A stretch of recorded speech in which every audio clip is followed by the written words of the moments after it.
At age 13, Prince George had already been briefed on something most adults never think about: his own eventual coronation. One day, he is expected to become king. He is currently second in line to the British throne, behind his father, Prince William, and ahead of his younger sister, Princess Charlotte, and brother, Prince Louis. But the title of future king comes with something that cannot be seen in a photograph or royal appearance. Expectation. Every school decision, every public appearance, every moment beside his parents can eventually become part of the story of a future monarch. And George isn't the first royal child to grow up under that kind of weight. His father carried it. His grandmother lived it. Generations before them faced the very same question. How do you prepare a child for a life in which duty will eventually come before almost everything else? That is what makes George's story so fascinating. Because while the world sees a young prince growing up with his family, behind that ordinary childhood is an extraordinary future. And the most interesting question may not be whether George will become king, but what kind of king he will become when that day finally arrives. To understand the pressure surrounding George, you first have to understand the position he occupies within the family. Prince George was born on July 22, 2013, as the first child of William and Catherine, the Prince and Princess of Wales. From the moment of his birth, his future was different from that of most children. He was not simply another member of the royal family. He was born second in line to the throne, and that position has only become more significant as he has grown older. Today, his father, Prince William, is the heir to King Charles III. William is already carrying out official duties in support of the king, meaning George is growing up much closer to the working machinery of the monarchy than previous generations might have experienced at the same age. But there is an important difference between being born into a royal family and being born into its future. George is being raised in a world where his choices can eventually have consequences far beyond his own life. The school he attends, the traditions he follows, the way he handles public appearances, all of it could become part of the preparation for a role he may not fully understand yet. And perhaps that is the most unusual part of his childhood. George has time before he becomes king, but the weight of what's ahead has already begun to shape his path. And that becomes even more interesting when we compare his childhood with the childhood his own father experienced. The pressure surrounding George becomes even more interesting when you look at the childhood of his father. Prince William grew up knowing that he was destined for the throne, but his childhood was lived under a very different kind of royal environment.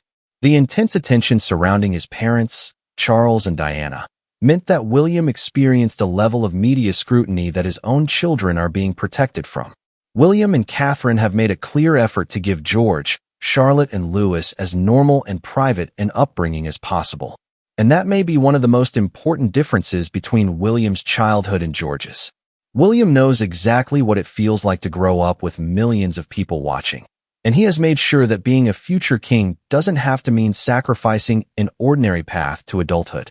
So, rather than immediately placing George in the spotlight, William and Catherine have gradually introduced him to royal life. That gradual approach matters. George has appeared at important public occasions, but his parents have generally kept his exposure limited.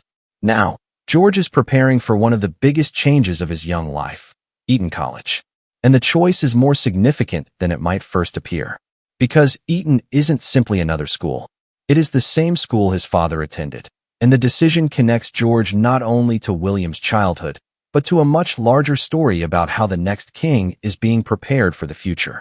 But there is one major difference between Prince William's experience at Eton and the world Prince George is entering today. When William attended Eton in 1995, there was no TikTok, no Instagram, and no smartphone capable of turning a private moment into a global story within seconds. George will enter the same school decades later, but into a completely different media environment. Royal commentators have specifically pointed to social media and digital privacy as challenges that could make George's experience considerably more complicated than his father's. That means the pressure around George isn't necessarily about getting perfect grades or behaving like a future king every second of the day. It may be something much harder. Having a normal teenage life when almost anything can become public. A photograph taken by a classmate could spread online. A casual moment could be misunderstood. And something that happens at 13 could potentially follow him for years. That is why the privacy measures surrounding his arrival at Eton are so significant. No photography signs have appeared around the school ahead of his arrival, while the family continues to emphasize privacy and a relatively balanced upbringing. And perhaps that tells us something important about William and Catherine's approach. They aren't simply preparing George to become king. They appear to be trying to give him enough space to become George first. Because before he can carry a crown, he has to grow into the person capable of carrying it. And that brings us to the question that may ultimately matter most. What kind of king will George become? The answer may actually be hidden in the way George is being raised today.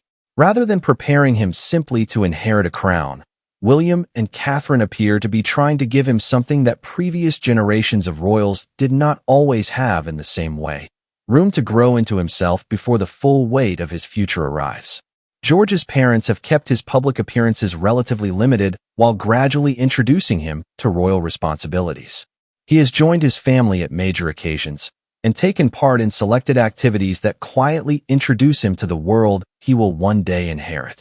William's priority, by most accounts, has been helping his children enjoy royal life rather than fear it. That approach could become one of the defining influences on George's future reign. Because the monarchy he eventually inherits may not look exactly like the one his grandfather inherited. King Charles has spent decades emphasizing tradition, while William has often been associated with a more modern and streamlined vision of royal life. And if that evolution continues, George could inherit a monarchy that places even greater emphasis on accessibility, privacy, technology, and the relationship between the royal family and the public. But George will also face a unique challenge. He will have to balance tradition with change. He will inherit centuries of expectations, while living in a world that is moving faster than any previous generation of monarchs has experienced. And perhaps that is why his childhood matters so much. The decisions being made for George today may not determine exactly what kind of king he becomes, but they could influence the person who eventually sits on the throne. And there is one final question that brings all of this together. When George finally becomes king, will he simply continue the monarchy he inherited, or will he become the generation that changes it?